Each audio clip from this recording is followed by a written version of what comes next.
way it is now, it's like all people do see is clickbait. All they do see is bullshit articles, bullshit media, bullshit websites. And it's very challenging. Like, I don't even remember how we found Hal Turner. He's hard to find. Like, these are people, like, when you come across them, like Cobra has a solid amount of following, but compared to, like, what he, she, whatever, could have, just for how long he's been posting and how many people do refer to his channelings, but you only know about Cobra if you're in the spiritual community. Like, nobody outside of that community knows who the fuck Cobra is. And you have to be, like, been around for a good moment to know that Cobra is well respected in all, like, pretty much all spiritual communities across the board, and, like, been following, like I said, the account, he, she, whoever it is, for a bit.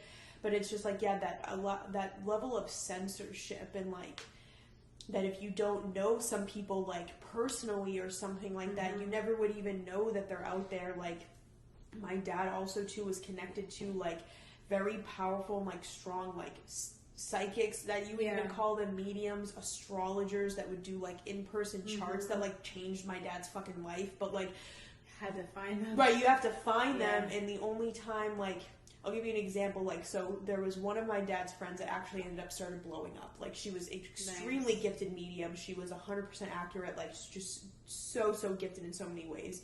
Do you know what her publicity brought her? You know what it brought? More expensive sessions. Then that's why we stopped going to her, because her sessions went from, like, maybe being, like, X amount of money to, like, a couple hundred. Yeah. For sessions with her. So my dad was like, okay, like, we really can't be spending money to, like, you know, and that's what sucks, do that. Like, and that's what happens. You get more expensive. You get more expensive. And, like, we've always, like, been, like, trying to actually, like, become more accessible, or, like, what more can we give in a way that's available to people.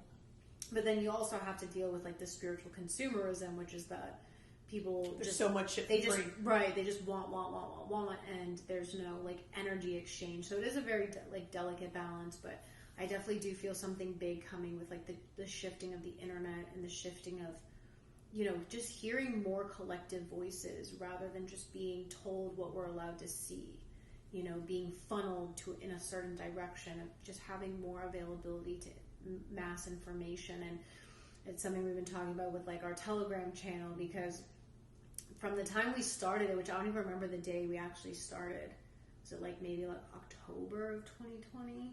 Started the streams? No, the Telegram channel. Oh, the Telegram? Oh, fuck, I don't even know when we started that. I would have to ask. It was definitely in 2020, but I want to say it was after Hawaii.